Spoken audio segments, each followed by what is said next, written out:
지난해 1인 가구를 포함해서 전 가구 평균 통신비가 약 14만 원, 가계 지출 가운데 평균 5.4%를 통신비가 차지하고 있습니다. 통신요금이 지나치게 높다, 내려야 한다는 말이 꾸준히 나오고 있죠. 어제 한 시민단체가 공개한 이동통신사의 휴대전화 요금 원가 자료를 보면 업계 1위 SK텔레콤의 경우 13년 동안 20조 원 가까이 수익을 거둔 것으로 나타났는데요. 목요일의 오아시스, 오늘은 이 사안을 취재한 기자와 함께 통신요금 문제 짚어보겠습니다.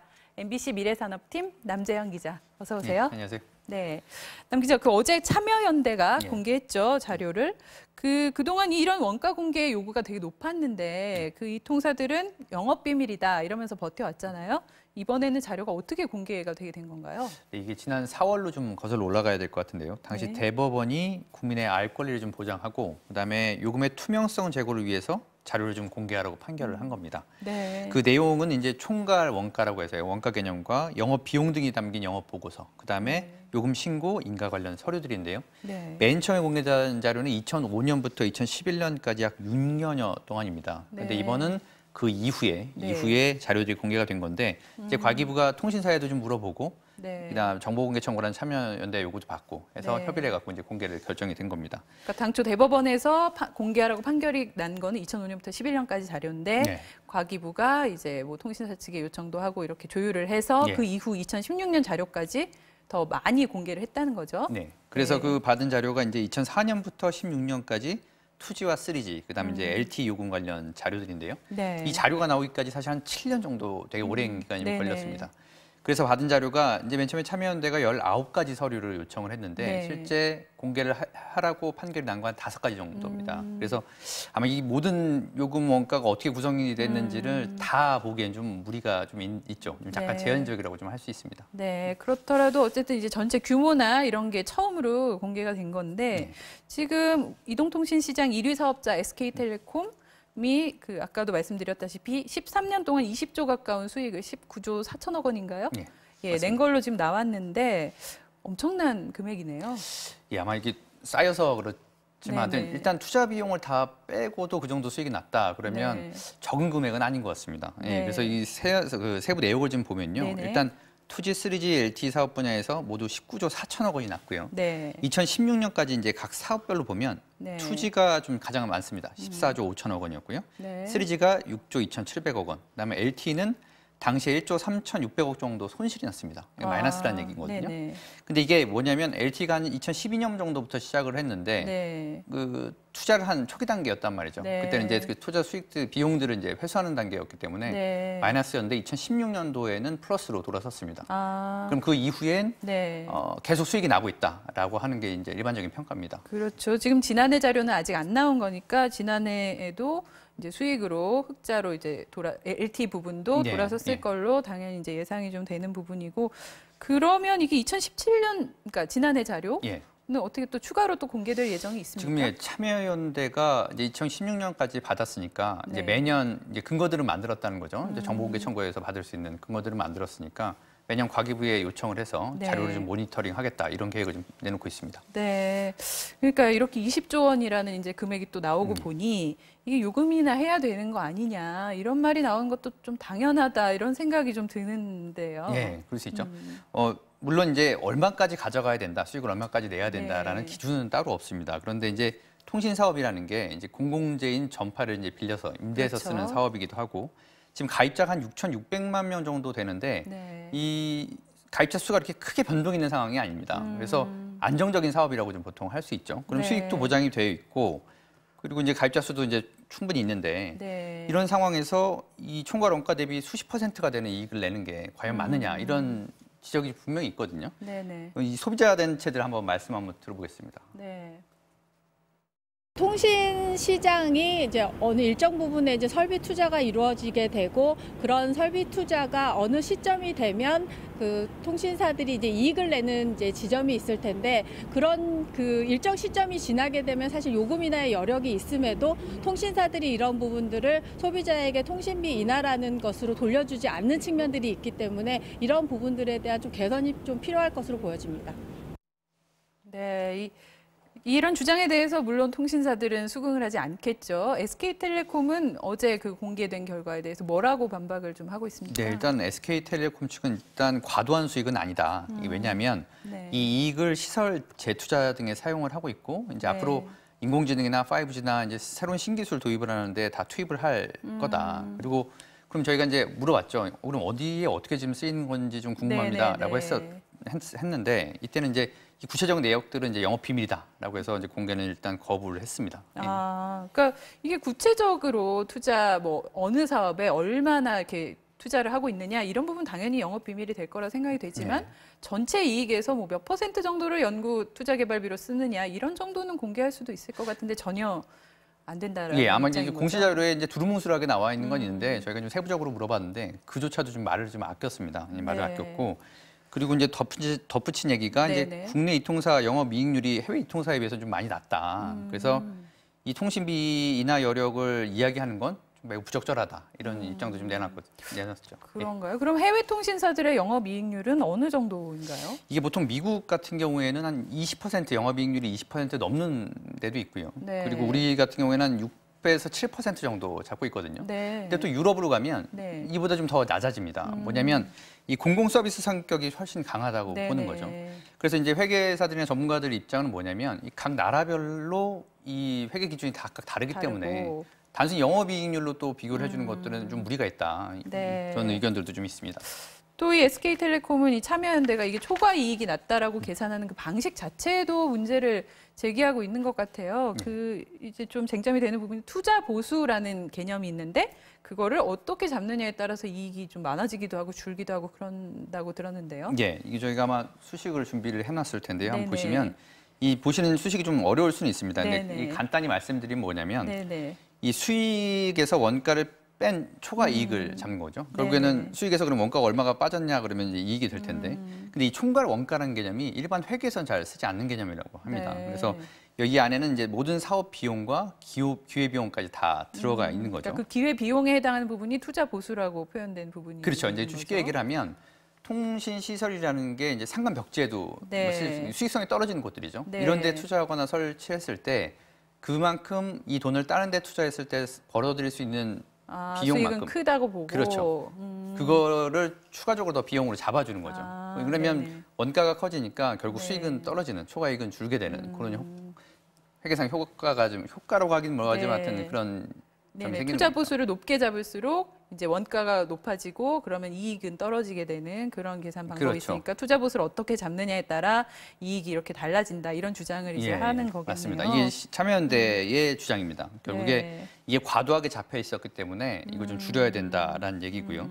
그러면 이 투자 보수율이라는 거는 누가 정부가 정하나요? 예, 일단 정부가 지금 정하고 있는데요. 이 투자 보수율이라는 게 직접 한 건 아니고요. 이제 외부 기관에 용역을 줘서 잡고 있는데 아직까지 이게 어떤 산식으로 어떻게 계산을 해서 나오는 건지는 아직 알려져 있지 않습니다. 조금 논란이 될 수 있는 부분이긴 하네요. 그 어제 자료를 보니까 근데 SK텔레콤 말고 이제 업계 2위, 3위 KT, LG U+는 손실을 본 걸로 이렇게 지금 나오고 있어요. 같은 기간 동안에 어떻게 이렇게 좀 차이가 날 수가 있죠? 예, 그래서 저희도 같은 사업을 했는데 어떻게 이렇게 크게 차이가 나나 한쪽은 거의 20조 가까운 이익을 냈는데 나머지는 거의 마이너스였단 말이죠. 그래서 물어봤습니다. 이게 지금 일단 점유율의 차이는 있습니다. 이제 SK텔레콤이 4, 그다음에 KT가 3, LG U+가 한 2 정도의 시장 점유율을 갖고 있는데 이게 어떻게 그러면 수익이 낮고 왜 마이너스가 났는지 저희가 이제 공식 인터뷰 요청을 했는데 일단 거부는 했습니다. KT는 지금 2,200억 원 손실 같은 그 13년 동안. 그다음에 LG U+는 2조 8천억 정도 이제 손실이 난 걸로 지금 돼 있거든요. 그런데 이 부분에 대해서 인터뷰는 거절했다. 그러니까 자세한 내용을 설명하지 않았다라는. 그렇죠. 이제 공개된 자료 이외에는 할 말이 없다. 이런 입장을 좀 저희한테 전달을 해왔습니다. 이 원가 자료가 다 공개된 만큼 좀 소비자들이 궁금해하는 부분은 더 정확하게 설명을 해주면 좋겠다는 생각도 좀 듭니다. 그렇죠. 예, 근데 이 통신사가 이렇게 막대한 수익을 올리면서도 이제 요금제 부분으로 얘기가 넘어가게 되는데 이 요금제를 좀 인하해야 되지 않냐 이런 얘기가 나오고. 지금 보니까 정부가 SK텔레콤에 대해서는 요금을 인가제를 실시하고 있다고요? 예, 맞습니다. 이 SK텔레콤은 이제 KT하고 LG U+하고 좀 달리 그 요금제를 출시를 하면 인가를 좀 받아야 됩니다. 근데 이 인가제가 뭐냐면 시장 점유율이 지금 현재 SK텔레콤이 42% 정도, 그러니까 네. 1위 사업자거든요. 그러니까 요금을 과도하게 올리지 못하고 후발 사업자들에게 불리한 요금제를 만들지 못하도록 사실은 이거 정부가 좀 시장 경쟁 구도를 좀 맞추겠다라고. 독과점까지는 아니지만 어쨌든 아주 1위 기업이기 때문에 조금 규제를 하는 거죠. 그렇죠. 이제 횡포가 나올 수 있는 부분들에 대해서 좀 네. 방지하겠다라는 취지로 만들어 놓은 겁니다. 그러면 지금 인가돼 있는 SK텔레콤의 요금제는 다 정부가 적절한 수준이다 이렇게 인정을 해준 거다라고 볼 수 있겠네요.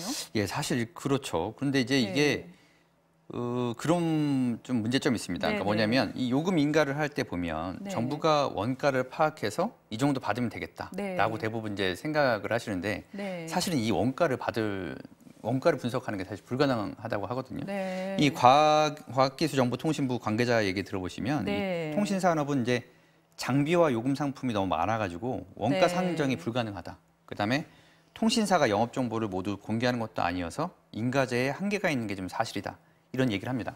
결국 이제 이 얘기는 무슨 얘기냐면 실제 얼마가 들어가는지 분석이 안 되는데 이 요금제를 인가를 해줬고 결국 그럼 통신사가 이 요금제 정부를 휘두른 게 아니냐 이런 비판이 좀 나오는 거죠. 그러니까 정부가 제대로 검증을 못하면 이게 적정한 요금인지도 알지 못하면서 그냥 인가를 인정만 해주고 있다 이런 그런 상황이 지금 형국이 된 겁니다.